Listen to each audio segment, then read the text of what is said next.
श्रीमद् भगवद गीता पहला अध्याय विषाद योग। जब कौरव और पांडव महाभारत के युद्ध को चले तब राजा धृतराष्ट्र ने कहा कि मैं भी युद्ध को कौतुक देखने को चलूँगा।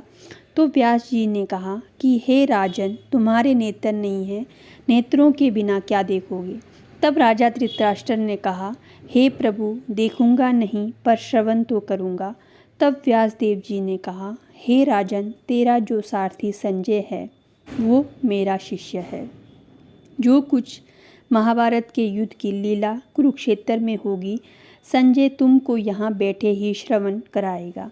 जब व्यासदेव जी के कमल मुँह से ये वचन सुने तब संजय ने श्री व्यासदेव जी के चरणों में नमस्कार किया और हाथ जोड़कर विनती की, हे प्रभु जी, महाभारत के युद्ध का चरित्र कुरुक्षेत्र में होगा और मैं हस्तिनापुर में कैसे जानूंगा तथा राजा को किस भांति कहूँगा।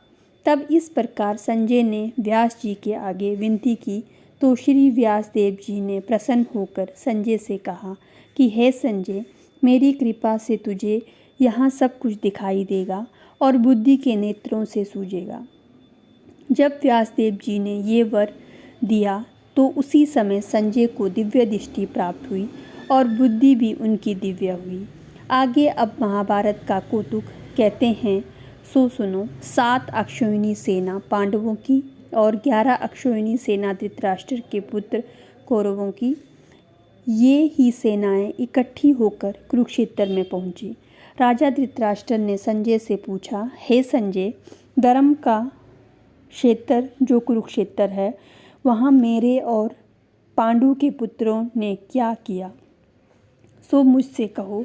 राजा का वचन सुनकर संजय बोला, हे राजा, तेरे पुत्र दुर्योधन ने पांडवों की सेना को देखकर अपने गुरुदेव द्रोणाचार्य के निकट जाकर विनती की, हे आचार्य, देखो तो पांडवों की सेना का समूह और सेना की पंक्ति कैसी भली भांति बनी है, और द्रुपद का पुत्र धृष्टद्युम्न जो तुम्हारा शिष्य है कैसा बुद्धिमान है, जिसने पांडवों की सेना की पंक्ति कैसे भली भांति बनाई है।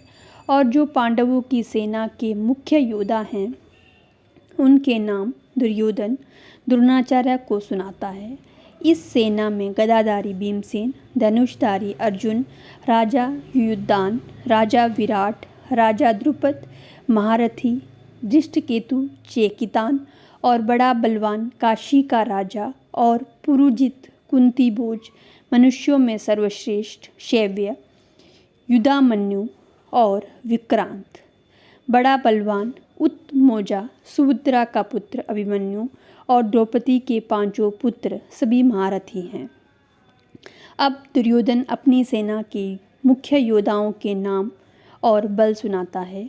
हे आचार्य जी, जो मेरी सेना के मुख्य योद्धा हैं, हे ब्राह्मणों में श्रेष्ठ द्रोणाचार्य जी, उनके नाम सुनो। प्रथम तो आप और भीष्म जी, कर्ण, कृपाचार्य जी, सिमित्यंजय, अश्वत्थामा, विकिरण, भूरिश्रवा, जयद्रथ आदि से लेकर और भी योद्धा हैं जिन्होंने मेरे निमित्त अपना जीवन त्याग दिया है और जो नाना प्रकार के शस्त्र धारण करते हैं, युद्ध करने में बड़े चतुर हैं। हमारी 11 अक्षौहिणी सेना है और पांडवों की सेना 7 अक्षौहिणी है। हमारी सेना के अधिकारी और रक्षाकर्ता भीष्म है और पांडवों की सेना का अधिकारी और रक्षाकर्ता भीमसेन है। अब दुर्योधन अपनी सेना से कहने लगे, जितने तुम हमारी सेना के लोग हो सो सभी भीष्म की रक्षा करने वाले हो। अब जितने शस्त्र आने के मार्ग हैं उन सब मार्गों से भीष्म की रक्षा करो। दुर्योधन के मुँह से भीष्म आदि योद्धाओं ने ये वचन सुनकर उसको प्रसन्न करने के लिए कौरवों में जो बड़े वृद्ध भीष्म पितामह हैं, उन्होंने प्रथम सिंह की तरह गरज कर अपना प्रतापवान शंख बजाया, जिसके उपरांत दुर्योधन की सारी सेना ने शंख बजाए, बेरी, ढोल और रणवाद्य दमामे और गोमुख इत्यादि बजाए। सेना ने विभिन्न प्रकार के बाजे एक साथ बजाए, जिनका बड़ा भयंकर शब्द हुआ। अब पांडवों की सेना ने जो बाजे बजाए उनको कहते हैं। प्रथम तो जिस रथ पर श्री कृष्ण भगवान विराजमान हैं उस बड़े रथ की सारी सामग्री कंचन की है और रत्नों से जड़ित है। जैसे वर्षा ऋतु का मेघ गरजता है वैसे ही रथ के पहियों की आवाज़ है, ऐसा रथ है। अब घोड़ों की शोभा कहते हैं। जैसे गौ का दूध होता है वैसा उनका सुंदर रंग है और जैसे कार्तिक का फुला हुआ कमल होता है ऐसा सुंदर घोड़ों का मुख है और बहुत सुंदर हैं गर्दन जिनकी, सुंदर हैं कान जिनके, सुंदर हैं पूंछ जिनकी, स्वर्ण की घुंघरी की जल रेव है और चरण में स्वर्ण के नुपुर पड़े हैं। ये तो उन घोड़ों की शोभा है।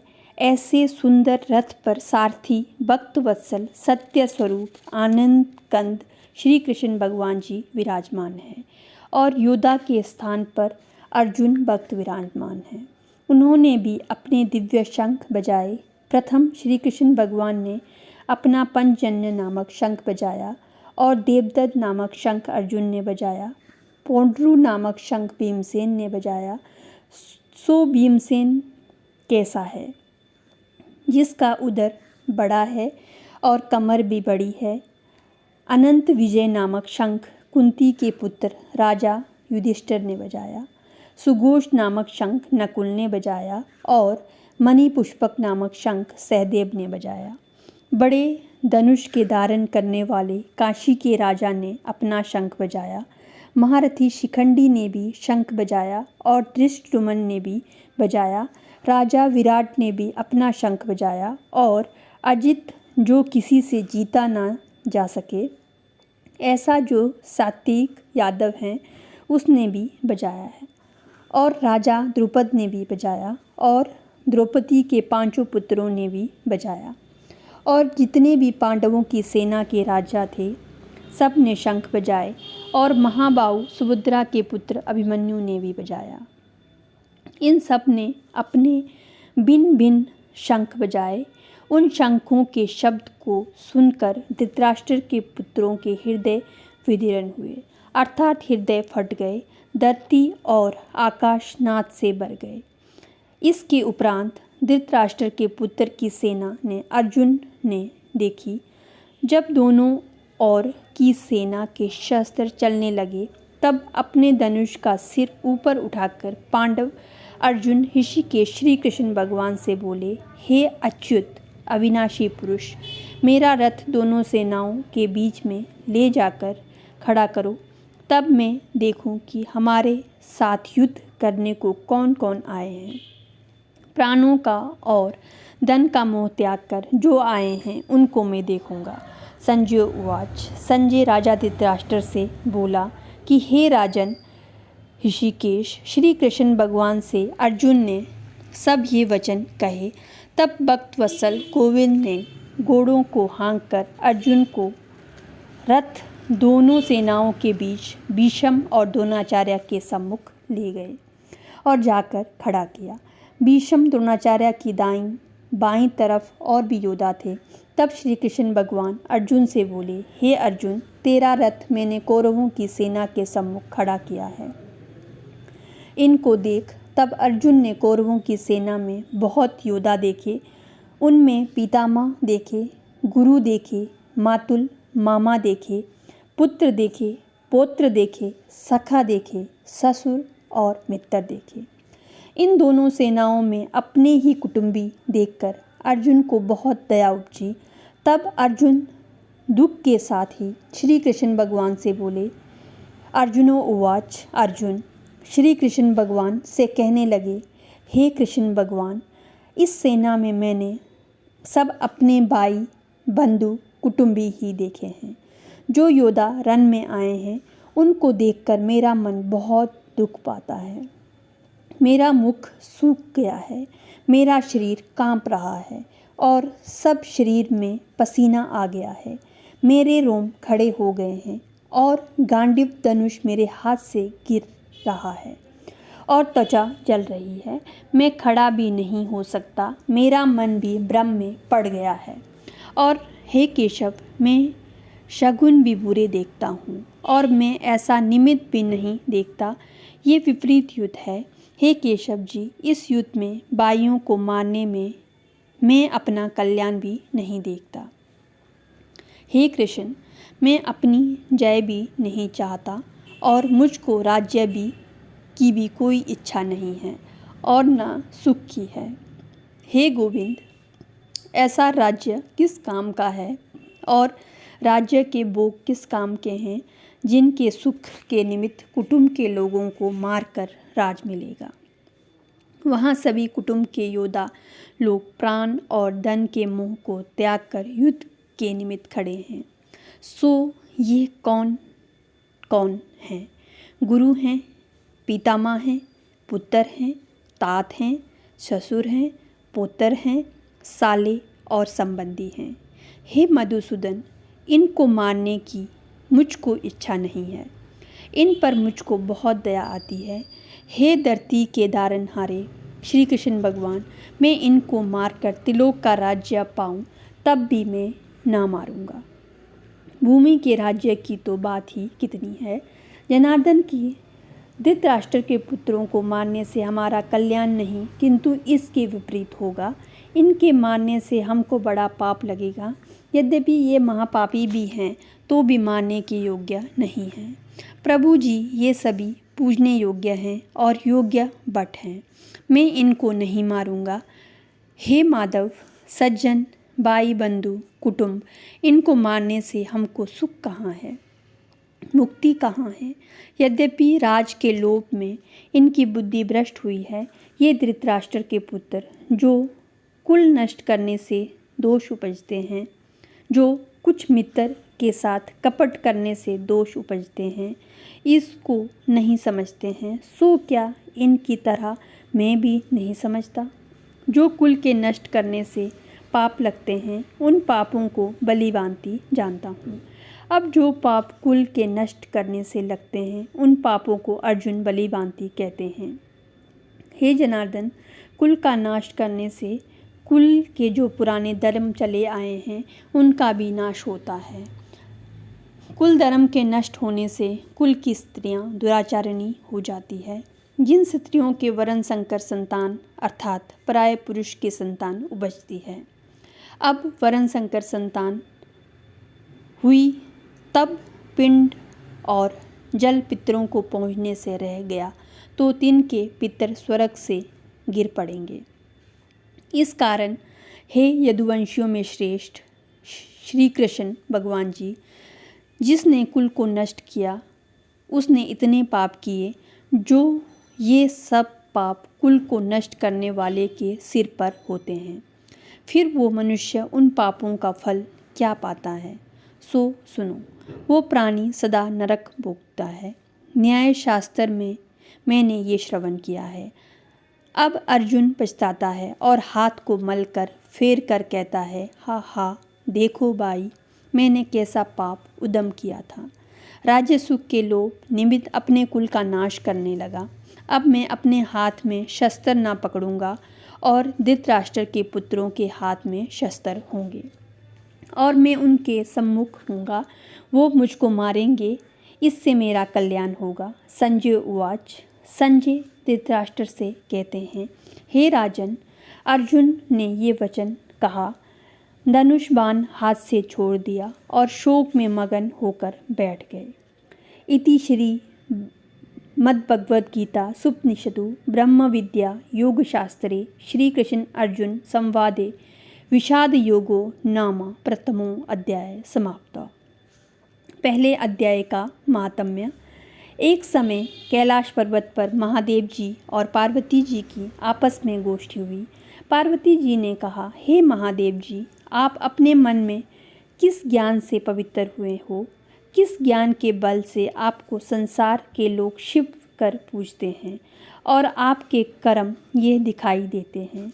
मृगछाला ओढ़े, अंगों में शमशान की विभूति लगाए, गले में सांप और मुंडों की माला पहन रहे हो, इसमें तो कोई कर्म पवित्र नहीं। सो आप मुझे वो ज्ञान सुनाओ जिससे आप पवित्र हो। तब श्री महादेव जी ने उत्तर दिया, श्री महादेवो उवाच। महादेव जी बोले, प्रिय सुनो, जिस गीता के ज्ञान को मन में धारण करने से पवित्र हुआ हूँ, उस ज्ञान से मुझे बाहर के कर्म नहीं व्यापते। तब पार्वती ने कहा, हे भगवान, जिस ज्ञान की आप स्तुति करते हैं, उस ज्ञान के सुनने से कोई कृतार्थ भी हुआ है? तब श्री महादेव जी ने उत्तर दिया, इस ज्ञान को सुनकर बहुत जीव कृतार्थ हुए हैं और आगे भी होंगे। मैं एक पुरानी कथा सुनाता हूँ, तू सुन। एक समय पाताल लोक में शेषनाग की शैया पर श्री नारायण जी आंखें बंद कर अपने आनंद में मगन थे। उस समय भगवान के चरण दबाते हुए श्री लक्ष्मी जी ने पूछा, हे प्रभु, निद्रा और आलस्य उन पुरुषों को व्यापता है जो तामसी हैं। फिर आप तो तीनों गुणों से परे हो, श्री नारायण एवं वासुदेव हो। आप नेत्र जो बंद किए हो, ये मुझको बड़ा आश्चर्य है। श्री नारायण जी बोले, हे लक्ष्मी जी, मुझको निद्रा आलस्य नहीं व्यापता। एक शब्द रूपी जो भगवद गीता है, उसमें जो ज्ञान है, उसके आनंद में मगन रहता हूँ। जैसे 24 अवतार मेरे आधार रूप हैं, वैसे ही ये गीता शब्द रूपी अवतार है। इसके 5 अध्याय मेरे मुख हैं, 5 अध्याय मेरी भुजाएं हैं, 5 अध्याय मेरा हृदय और मन है, 16वां अध्याय मेरा उदर है, 17वां अध्याय मेरी जांघें हैं, 18वां अध्याय चरण है, और जितने श्लोक हैं सो मेरी नाड़ियाँ हैं, और जो अक्षर हैं मेरे रोम हैं। ऐसा जो मेरा शब्द रूपी गीता ज्ञान है, उसके भाव को मैं हृदय से विचारता हूँ और बहुत आनंद पाता हूँ। तब लक्ष्मी जी कहने लगे, हे नारायण, जब श्री गीता जी का ऐसा ज्ञान है तो उसको सुनकर कोई जीव कृतार्थ भी हुआ है? तब श्री नारायण जी ने कहा, हे लक्ष्मी, गीता ज्ञान को सुनकर बहुत जीव कृतार्थ हुए हैं, सो तू सुन। श्री नारायणो उवाच। शूद्र वर्ण का एक प्राणी था जो चंडालों के कर्म करता था और तेल लवण का व्यापार करता था। उसने एक बकरी पाली। एक दिन वो बकरी चराने को जंगल में गया और वृक्ष के पत्ते तोड़ने लगा। वहाँ सांप ने उसको डंस लिया। तुरंत ही वो मर गया। मर कर उस प्राणी ने बहुत से नरक भोगे, फिर बैल की योनि पाई। उस बैल को एक भिक्षुक ने खरीद लिया। भिखारी उस बैल पर चढ़कर सारा दिन मांगता फिरता। जो कुछ भिक्षा मांग कर लाता वो अपने कुटुंब के साथ मिलकर खाता। बैल सारी रात भर द्वार पर बंधा रहता। उसके खाने पीने की कोई खबर ना लेता। कुछ थोड़ा सा भूसा और आगे डाल देते थे। इस प्रकार कई दिन बीते तो वो बैल भूख का मारा गिर पड़ा, मरने लगा, पर उसके प्राण नहीं छोड़ते थे। तब नगर के लोग देखते, कोई तीरथ का फल देता, कोई व्रत का फल दे, पर उस बैल के प्राण छूटते नहीं। एक दिन एक गणिका आई। उसने लोगों से पूछा, ये भीड़ कैसी है? तो उन्होंने कहा, इसके प्राण नहीं छूटते, अनेक पुण्यों का फल दे रहे हैं तो भी इसकी मुक्ति नहीं होती है। तब गणिका ने कहा, मैंने जो कर्म किया है उसका फल मैंने इस बैल के निमित्त दिया है। इतना कहते ही उस बैल की मुक्ति हुई। उस बैल ने ब्राह्मण के घर जन्म लिया। पिता ने उसका नाम सुशर्मा रखा। बड़ा होने पर पिता ने उसको पढ़ाया। उसको पिछले जन्म की सुध रही। उसने एक दिन मन में सोचा कि जिस गणिका ने मुझे बैल की योनि से छुड़ाया था उसके दर्शन करूं। विप्र चलता चलता गणिका के घर गया और कहा, तू मुझे पहचानती है? गणिका ने कहा, मैं नहीं जानती, तुम कौन हो? क्योंकि तुम विप्र, मैं वैश्य। तब विप्र ने कहा, मैं वही बैल हूँ जिसको तुमने अपना पुण्य दिया था। तब मेरी मुक्ति हुई। अब मैंने विप्र के घर जन्म लिया है, तुम अपना पुण्य बताओ। वैश्य ने कहा, मैंने अपनी याद में कोई पुण्य नहीं किया, पर मेरे घर एक तोता है, वो सुबह कुछ पढ़ता है, मैं उसके वाक्य सुनती हूँ। उसी पुण्य का फल मैंने तेरे निमित्त दिया था।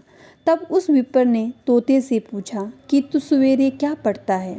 तोते ने कहा, मैं पिछले जन्म में विप्र का पुत्र था। पिता ने मुझे गीता के पहले अध्याय का पाठ पढ़ाया था। एक दिन मैंने अज्ञानवश गुरु का अपमान किया। तब गुरुजी ने मुझे श्राप दिया कि तोता बन जाएगा तू। तब मैं तोता बना। एक फंदक पकड़कर ले गया। एक विप्र ने मुझे मोल लिया। वो विप्र भी अपने पुत्र को गीता का पाठ पढ़ाया करता था। तब मैंने भी वो पाठ सीख लिया। एक दिन ब्राह्मण के घर कुछ चोर आए। कुछ धन प्राप्त ना हुआ। मेरा पिंजरा उठाकर ले गए। उन चोरों की ये गणिका मित्र थी। मुझे इसके पास ले आए। सो मैं नित्य गीता जी के पहले अध्याय का पाठ करता हूँ। ये सुनती है, पर जो मैं पढ़ता हूँ इस गणिका की समझ में नहीं आता। वही पुण्य तेरे निमित्त दिया था। सो इति श्री गीता जी के पहले अध्याय के पहले पाठ का फल है। तब विप्र ने कहा, हे तोते, तू भी विप्र है। मेरे आशीर्वाद से तेरा कल्याण हो। सो मैं, हे लक्ष्मी। इतना कहने से तोते की मुक्ति हुई। उस गणिका ने भले कर्म ग्रहण किए। नित्य प्रति स्नान कर गीता के पहले अध्याय का पाठ करती। इस तरह भले विप्र, क्षत्रिय, वैश्य सभी उस वैश्य की पूजा करने लगे और विप्र अपने घर को गया। श्री नारायण जी ने कहा, हे लक्ष्मी, जो कोई भी गीता का पाठ करे या श्रवण करे उसको भी मुक्ति मिलेगी। ये पहले अध्याय का मातम्य मैंने तुमसे कहा है। इति प्रथमो अध्याय। गीता के पहले अध्याय का समापन होता है।